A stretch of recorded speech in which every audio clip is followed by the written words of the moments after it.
열린교회 성도 여러분 안녕하세요. 이 시간에 우리가 함께 나눌 동영상 강의 내용은 구약 이야기 5번째 시간입니다. 오늘은 좀 짧은 이야기인데요. 창세기 4장과 5장에 등장하는 족보에 대해서 함께 잠시 말씀을 나누고자 합니다. 여러분, 성경에 많은 족보가 나옵니다. 때로는 우리가 성경을 이제 통독하다가 족보가 나오면 좀 지겹기도 하고 또 이름을 잘 알지 못하는 사람들이 많이 나열되기 때문에 그냥 건너뛰는 경우가 많이 있는데요. 이 족보들은 하나님이 우리에게 말씀하시는 이유가 있습니다. 족보 한 사람 한 사람의 의미를 다 우리가 알 수는 없지만 이 족보를 통해서 하나님이 우리에게 주시는 말씀이 있기 때문에 저도 모든 사람을 다 알 수는 없지만 왜 이것을 주셨는지, 여기서 하나님이 무엇을 이야기하고자 하시는지를 많이 생각하면서 읽으려고 노력을 하는데요. 이러한 족보를 히브리어로 톨레돗이라고 부릅니다. 창세기만 해도요, 이 톨레돗이 10번이 이제 등장을 하는데 제일 먼저 나오는 족보가 가인의 계보입니다. 4장에 나오고요. 그리고 5장에는 아담과 그의 세 번째 아들 셋의 계보가 나옵니다. 그리고 6장에는 노아의 후예, 또 10장에는 노아 아들들의 계보, 또 11장에는 셈의 계보, 또 11장에는 데라의 계보, 25장에는 이스마엘의 족보, 또 25장에는 이삭의 후예들, 36장에는 에서의 족보, 그리고 37장에는 야곱의 족보 등 총 10번의 톨레돗이 이제 등장을 합니다. 그 중에서 다 의미가 있지만 가장 중요하다고 할 수 있는 것이 이 아담의 족보라고 할 수가 있습니다. 아담의 족보는 아담부터 노아까지 열대에 이르는 역사를 기록하고 있습니다. 그리고 11장에 이제 셈의 족보가 나오는데 셈은 노아의 아들 셈부터 아브라함까지 이제 열대의 기록을 하고 있습니다. 그러면 우리가 먼저 생각을 해보기를 원하는 것은 이 족보를 어떻게 받아들여야 할 것인가? 이걸 역사적인 사실로 받아들여야 할 것인가에 대해서 잠시 좀 생각을 해보았으면 좋겠습니다. 보수적인 신학자들은 창세기 5장과 11장에 나오는 이 족보가 분명한 역사적인 사실을 기록한 것이라고 이제 믿고 주장을 합니다. 예를 들면 모리스라는 학자와 더불어서 프리만 또 퀄링이라는 학자는 창세기 5장과 11장의 족보의 역사성 또 사실성을 이제 강조를 하는데, 그들이 왜 이 족보를 사실로 받아들이냐면 두 가지 이유를 크게 들고 있습니다. 첫 번째는 자식을 낳을 때 자식을 낳은 후 얼마 동안 자식을 낳고 살았는지, 그리고 얼마를 향수하고 죽었는지 정확하게 연대가 나와 있기 때문이라고 이제 이야기를 합니다. 만약에 사람이 만든 이야기라고 한다면 굳이 이렇게 연대를 쓸 필요가 없을 텐데 정확한 역사적인 사실이기 때문에 그들이 몇 년간 살았다는 것이 이제 기록이 되었다라고 이야기를 하고요. 그리고 두 번째는 역대기에 나오는 역대상에 나오는 족보와 일치하기 때문이라고 이제 이야기를 합니다. 역대상 1장에 보면 아담부터 이제 아브라함까지의 이 족보가 쭉 나오는데요. 이 순서와 또 창세기에 나오는 족보 연대기의 순서와 이제 일치하고 있기 때문에 이것은 역사적인 사실이다 이렇게 주장을 합니다. 여러분들은 어떻게 생각하시는지 모르겠습니다. 저도 아브라함의 계보 또 노아의 자손들의 계보가 역사성을 분명히 갖는다고 생각을 합니다. 이게 전혀 근거 없는 모세의 창작품이라고 또 어디서 차용해온 것이라고 저는 생각하지는 않아요. 하지만 이것이 문자적으로 역사적이라고 생각하는 것과는 조금 저는 다른 입장을 갖고 있습니다.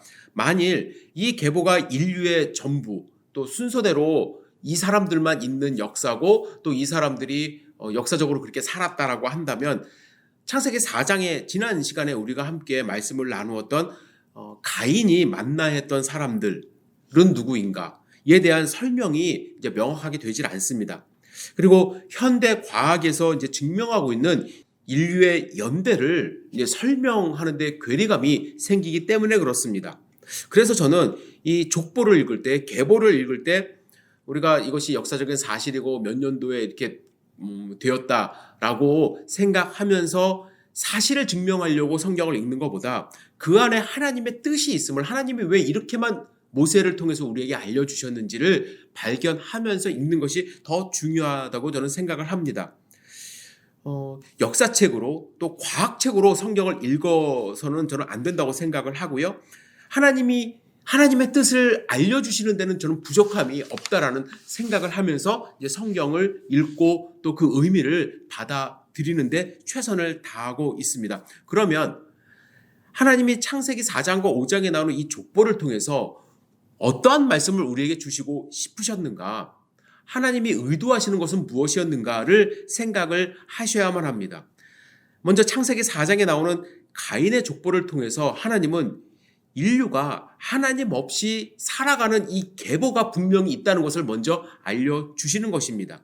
가인의 자손들은 전쟁과 폭력을 증폭시키는 자들의 이 계보라고 할 수가 있습니다. 가인도 분명히 아담의 자손이지만 아담의 자손으로부터 가인은 좀 이제 분리를 해서 하나님이 말씀을 해 주신다는 거예요.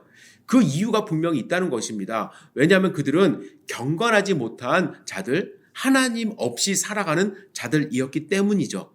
이 세상의 폭력을 조장하고 또 하나님 없이 죄를 범하는 자들의 계보가 분명히 있다는 것을 우리에게 알려주시기 위함입니다.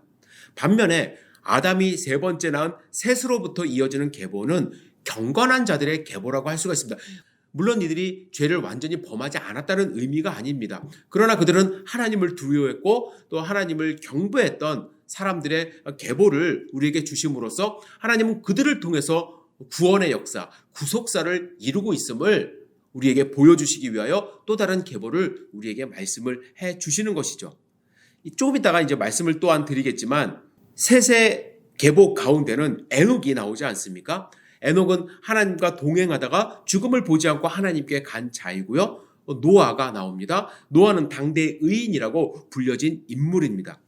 아담에서 셋으로 이어지는 이러한 계보는 단순히 혈통, 역사를 증명하기 위해서 주신 것이 아니라 하나님이 선택하신 사람들, 또 하나님을 두려워했던 사람들의 계보가 이어지고 있고 이 계보는 예수 그리스도를 통해서 그 믿음의 계보는 우리에게도 이어지고 있음을 말씀하시는 것이죠. 저는 아담과 셋의 이 계보 또 가인의 계보를 좀 비교하면서 어떠한 특징이 있는지 몇 가지만 오늘 말씀을 드리고자 합니다. 첫 번째는 시작이 다르다는 걸 여러분들이 아셔야 돼요. 먼저 가인의 계열은 어떻게 시작을 하냐면 하나님을 떠남으로써 시작을 하게 됩니다. 창세기 4장 16절에 가인이 여호와 앞을 떠나 나아가 에덴 동편 놋 땅에 거주하였다 이렇게 말씀하고 있습니다. 가인이 아벨을 죽였을 때 하나님이 가인에게 내 아우 아벨이 어디 있느냐 물으셨어요. 가인이 아벨을 죽인 것을 하나님이 몰라서 물으신 것이 아닙니다. 가인에게 돌아올 수 있는 회개할 수 있는 기회를 주신 거예요. 하지만 가인이 뭐라고 얘기했습니까? 내가 아우를 지키는 자입니까? 라고 말하면서 회개의 기회를 얻지 못했습니다. 그러나 하나님께서는 그 가인조차도 불쌍히 여기셔서 누구를 만나든지 또 죽임을 당하지 않게 하셨고 가인에게 어떤 표를 주셨습니다. 그래서 에덴 동편 놋 땅에 거주하였고 또 하나님을 떠난 그의 삶이 이제 자손을 낳아서 번성하게 됩니다. 반면에 아담의 세 번째 아들 셋은 하나님으로부터 시작을 하게 되죠. 이것이 어디서 증명이 되냐면 누가복음에 나와 있는 예수님의 족보에서 우리는 발견할 수 있는데 그 이상은 에노스요, 그 이상은 셋이요, 그 이상은 아담이요, 그 이상은 하나님이라. 성경에서 말씀하시는 것은 이 셋의 계열은 하나님으로부터 이어지는 족보라는 것을 우리에게 말씀하고 계시는 겁니다. 자, 그래서 가인과 또 셋의 이 족보는 시작점이 다르다. 가인은 가인으로부터 시작하고 인간된 모습으로 시작을 하지만 셋은 하나님으로부터 이어지는 족보라는 것을 말씀하고 계십니다. 두 번째는 시작이 다를 뿐만 아니라 진행도 다릅니다. 가인의 족보를 살펴보면 세상에서 유명한 사람들의 이름이 많이 나오죠. 첫 번째 에녹이라는 사람이 나옵니다. 셋의 족보에도 유명한 에녹이 등장을 하는데 에녹이 먼저 있었던 것 같아요. 아내와 동침하니 그가 잉태하여 에녹을 낳은지라 가인이 성을 쌓고 그 아들의 이름으로 성을 이름하여 에녹이라 하였더라. 세상 사람들의 본질을 보여주시는 모습입니다. 세상 사람들은 자기의 이름을 높이고 자기의 이름을 드러내고자 살아가죠. 하나님의 이름을 높이고 하나님과 동행하는 삶을 사는 것이 아닙니다. 뿐만 아니라 라멕을 통해서 인류가 어떻게 이제 발전하게 되었는지, 이 발전은 하나님 중심의 발전이 아닌 인본주의의 발전입니다. 그래서 창세기 20장에 보면 아담은 야발을 낳았으니 그는 장막에 거하여 육축치는 자의 조상이 되었고 그 아우의 이름은 유발이니 그는 수금과 퉁소를 잡는 모든 자의 조상이 되었으며 실라는 두발 가인을 낳았으니 그는 동철로 각양 날카로운 기계를 만드는 자요 두발 가인의 누이는 나아마이었더라. 이렇게 말씀합니다. 람에게 아들들 셋이 나옵니다. 야발은 육축치는 자, 유발은 수금과 퉁소를 잡은 자, 즉 음악하는 자의 조상이 되었다고 말을 하는 것이고, 또 두발 가인은 각양 날카로운 기계를 만드는 자의 조상이 되었다라고 말씀을 합니다. 이렇게 가인의 자손인 람에게 아들들이 각종 문명을, 인간의 문명을 창시하는 창시자로서 이제 하나님이 기록을 하시는 것입니다. 그런데 그들의 삶의 특징이 있죠. 하나님을 인정하는 삶이 아닙니다. 하나님이 주신 재능을 가지고 그들이 문명을 창시했지만 하나님을 따르는 자들이 아니라 자기의 어떠한 이름을 드높이고 또 자기의 명성을 위해서 살아가는 그런 삶을 사는 것이 이제 가인의 자손들의 특징이라고 할 수가 있고요. 람에게 자손들도 유명하지만 사실은 더 유명한 사람은 성경에서 라멕입니다. 라멕은 소년이라고 기록이 되어 있고 또 성경에 언급된 최초로 2명의 아내를 가진 그러한 사람입니다.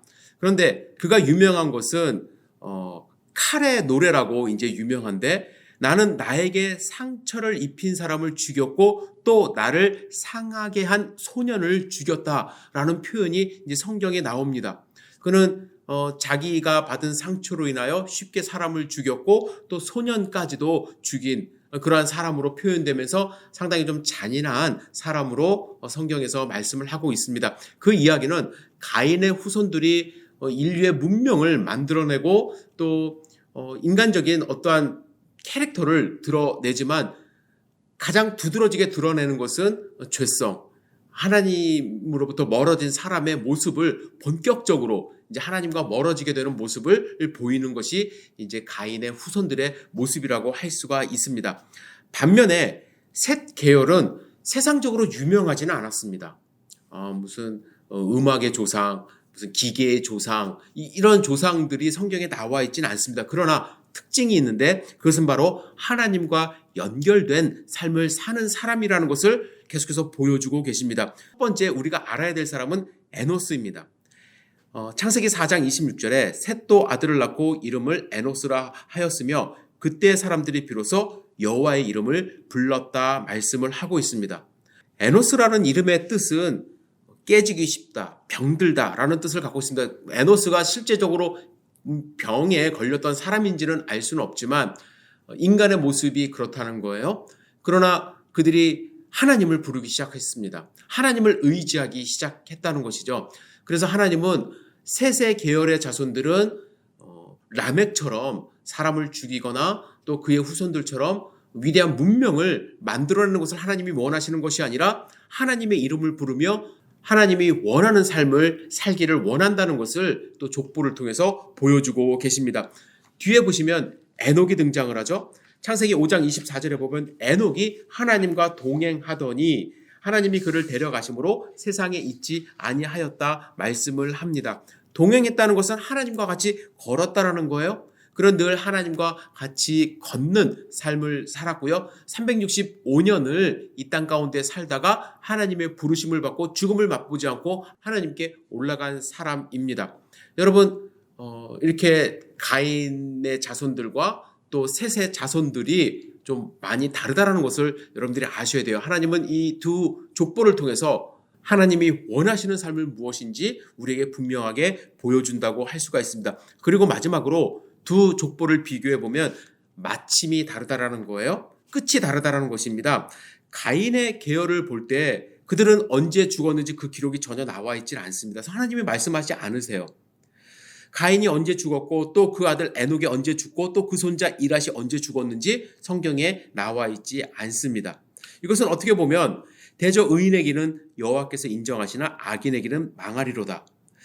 하나님이 의인의 길은 인정하시고 그의 끝은 관심 있게 보시는 반면에 이 죄인의 길은, 죄인의 삶은 하나님이 인정하지 않으시기 때문에 갑자기 뚝뚝 끊어지는 삶을 산다고 하나님이 우리에게 말씀하시는 것입니다. 그러나 셋의 족보는 다르다라는 거예요. 언제 자식을 낳고 얼마를 지내며 또 자식을 낳다가 몇 세를 향수하고 죽었다라는 기록이 확실하게 계속해서 나오고 있습니다. 이 이야기는 하나님이 그들의 삶을 지켜보시고 또 그들의 끝을 명확하게, 그들의 인생의 끝을 하나님이 책임져 주신다라는 의미를 담고 있는 것이죠. 그래서 여러분, 어떻게 보면 우리에게 왜 이런 족보를 주시지?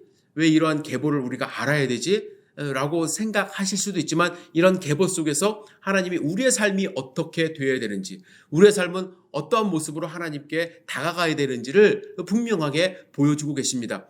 물론 우리가 누가 몇 년 살았고 누가 얼마를 살았고 몇 년에 누구를 낳았고 이 모든 것을 완벽하게 암기할 필요는 없습니다. 그러나 그 사람들이 어떻게 살았는지에 대해서 또 하나님이 이 족보를 통해서 우리에게 말씀하시고자 하는 핵심은 무엇인지를 분명히 아시고 성경을 읽으신다고 한다면, 이러한 족보를 통해서 우리에게 주시는 하나님의 음성을 분명히 들을 수 있으리라 생각을 합니다. 이러한 족보는 뒤에도 계속해서 나오기 때문에 족보가 나올 때마다 여러분들과 함께 그 족보가 어떠한 의미를 갖고 있는지 우리가 함께 생각하면서 은혜를 나누고 싶습니다. 여러분, 4장에 나와 있는 가인의 족보, 또 5장에 나와 있는 셋의 족보 다시 한번 읽어보시면서 이러한 의미가 있구나라는 것을 확인해 보시기를 부탁을 드립니다. 오늘은 짧지만 여기까지 함께 말씀을 나누고 싶습니다. 여러분들 건강한 하루 되세요. 감사합니다.